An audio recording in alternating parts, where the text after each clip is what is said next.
Hi, this is Mike, and we're going to take a few minutes to look at some of the things you want to look for when you're glassing for moose. I remember a few years back, I was just settling into the first glassing session with a hunter who had never hunted moose in his life. He'd never seen a live moose in the field. He was a very experienced big game hunter, but he didn't know what to look for.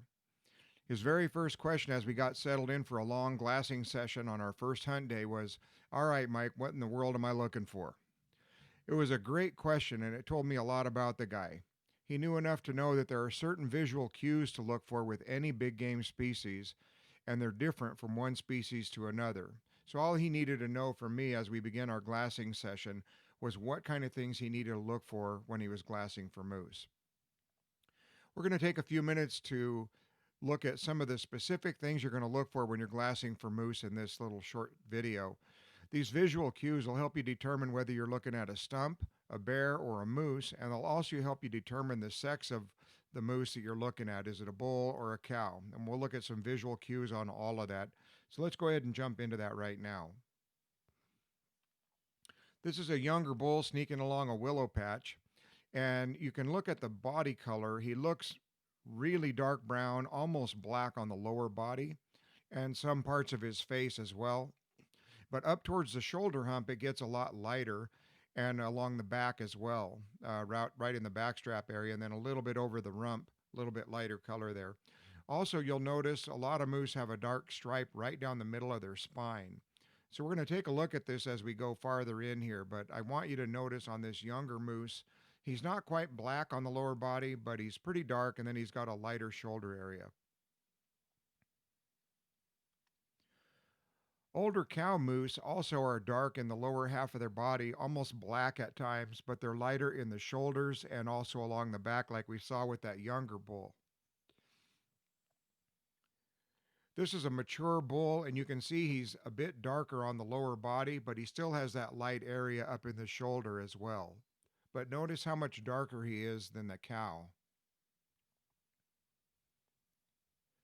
This is another cow moose. Notice the lighter overall color of this moose. Now, she's pretty dark on the lower body, but we can't tell if that's because of the shadow. She's walking into the sun here, or whether her body color is actually that dark. I suspect if she turned a little bit more sideways, the color would be a darker brown.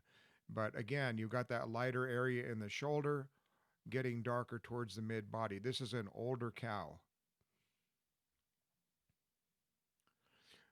From a distance, moose appear blocky and rectangular in shape, and this is really important because when you're glassing, you're usually going to be seeing moose way out there.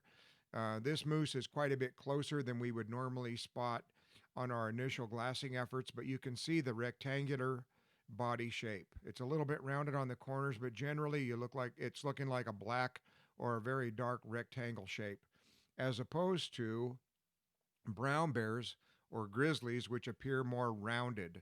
In fact, a lot of times a grizzly at a distance or even a black bear will look like a round dot if it's facing away from you. It'll just be a round circle. But generally speaking, you can see the shape in the body is different between moose and bears. So when we're glassing out there at a distance, we're going to look for that long rectangular shape. That's going to indicate moose. Bears are going to be more rounded.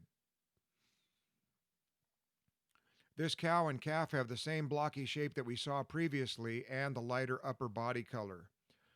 The coloration combined with a substantially smaller bodied animal tagging along usually indicates this is a cow and a calf. Not always, but if the second animal is about half the size of the first one, you're probably looking at a calf with a cow.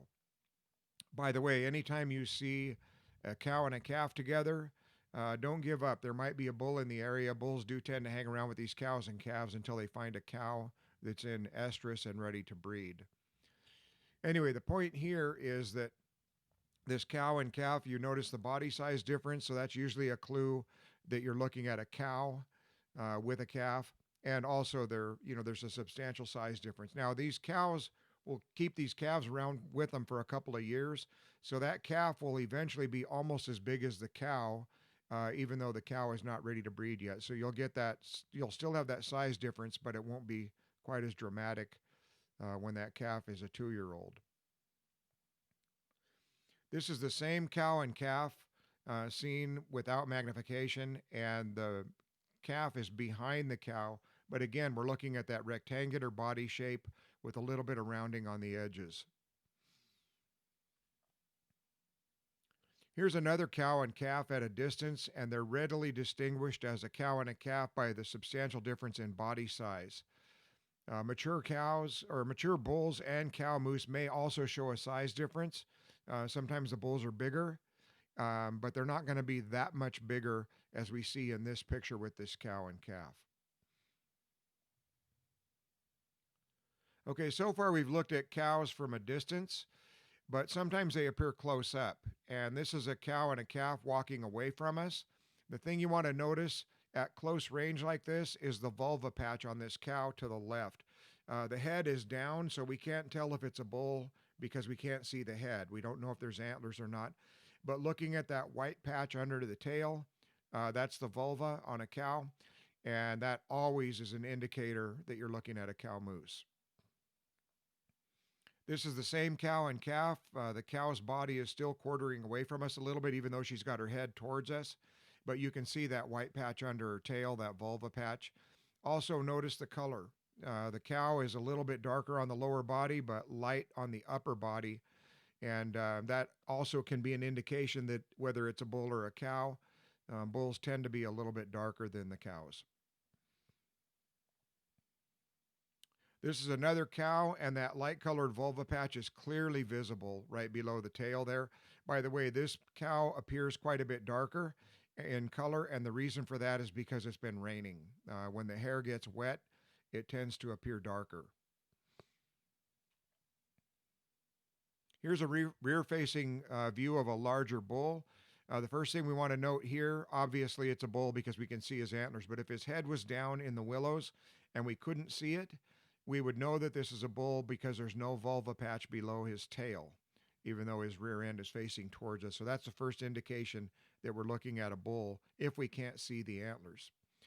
This bull is a lighter colored animal. It has not been raining, so his hair is going to appear a lighter color, and you can see his lower body is almost black. And by the way, the reason why that shoulder hump area gets so light as we get through the summer in Alaska is we have those long summer days and the hair will bleach out. So it's very common for both bulls and cows to be really light in the shoulder area. You can see the dark stripe right between the shoulder hump working its way down towards his back.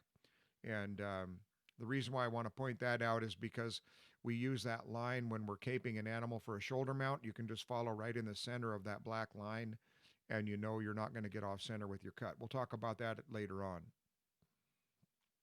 Earlier, I mentioned that both bulls and cows appear darker when they're wet, when it's been raining. This bull was photographed during a rainstorm in early September. And the reason why we know it's early September is he has not quite started peeling his velvet off. It might even be in August. But the yellow color of the willows around him, combined with the reddish color of these berry patches in the area, indicates that that's probably early September. But the point is that the bull is a darker color as a result of the rainfall.